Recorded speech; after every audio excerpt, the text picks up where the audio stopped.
रविवार पूर्वाह्न बालेश्वर सहरस्थित गांधी स्मृति भवन ठारे मूल निवासी बहुजन समाज राष्ट्रव्यापी संगठन बामसेफ एवं राष्ट्रीय मूल निवासी संघर 21तम ओडिशा राज्य संयुक्त अधिवेशन अनुष्ठित हो जाइछि। अधिवेशन पूर्व एथिरे अध्यक्षता करने को आसीथिबा दिल्ली बामसेफ संगठन राष्ट्रीय कार्यकारी अध्यक्ष डॉक्टर मगन शशानी को फकीरमोहन गलेठारे भव्य स्वागत संबर्धना कर एक शोभायात्रा बाहरी अधिवेशन स्थल गांधी स्मृति भवन ठारे पहुंची। अधिवेशन में मुख्य अतिथि भाव विशिष्ट हृदरोग विशेषज्ञ डाक्तर सुशांत शैल जोगदे विभिन्न दाबी और समस्या संपर्क में वक्तव्य प्रदान करते। सम्मानित अतिथि भाव प्राध्यापक गोपबंधु महांत, वरिष्ठ आईनजीवी मनोज नायक, बामसेफ राज्य प्रभारी राजू केदार, राज्य सभापति इंजीनियर पीतवास सेठी, विद्यार्थी मोर्चा राष्ट्रीय अध्यक्ष इंजीनियर सौम्यरंजन आढ्य प्रमुख जोगदे वक्तव्य प्रदान करते।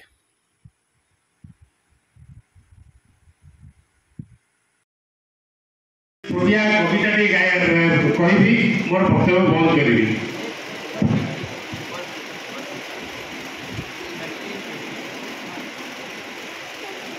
उपाध्यक्ष एवं आज जे अध्यक्षता करेंगे डॉक्टर मगन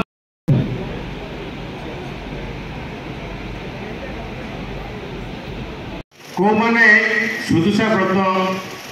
तारिणी ओषा ये सब छाड़ी पारना हाथ टेकु जानी लाज लगे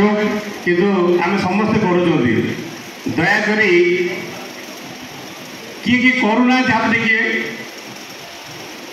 मुझे धार्मिक भावना को मैंने आघात करूनी किंतु निज निज दूरे कहीं ये गोटे आमको आम जो समाज को प्रोत्साहन दौथिबा ना ताकू बल मिलुथिबो से आउरी 25,000 कोटी टका खर्च करी मंदिर तैयार करछथि नबा समय आछि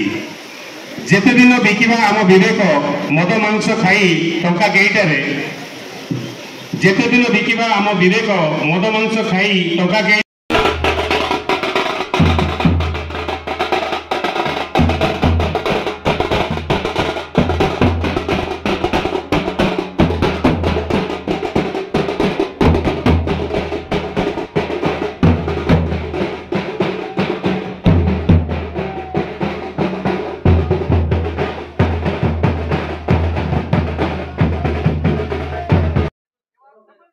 या पूर्व बाबा साहब आम्बेडकर कहते मुझे रियल रिप्रेजेंटेटिव चाहिए, मुझे रियल रिप्रेजेंटेटिव चाहिए, मेरे को दलाल नहीं चाहिए। तो एबे हमर डॉक्टर मगन शशानी वर्किंग प्रेसिडेंट नई दिल्ली गोटे कथा कहले आमे रियल रिप्रेजेंटेटिव निर्माण करिया पे चाहू समाज को तैयार करी ताकि नॉमिनेटेड नुहे मनचरण माझी नॉमिनेटेड से कौन सी निष्पत्ति नहीं पारुना जहाँ दिल्ली एवं तांकर जो सर्वोच्च नेता ओडिशा रे अछंती सवर्ण समाज से माने जहाँ कहउछंती से सेया करूछंती। केवल ओडिशा रे मुख्यमंत्री नुहे भारत रो प्रधानमंत्री नरेंद्र मोदी मध्य से स्वतंत्र नुहे से मध्य ताकू जहाँ निर्देश दिया जाए सेया ही करा जाए। एति पई 11 वर्ष हो गला से प्रधानमंत्री अछंती जदि ओबीसी जदि न्याय मिलिबो ताले ओबीसी जो लेखा जाइथिबा 340 आर्टिकल को जनगणना वर्तमान सुधा करूना एही तरह हमर दबाव रे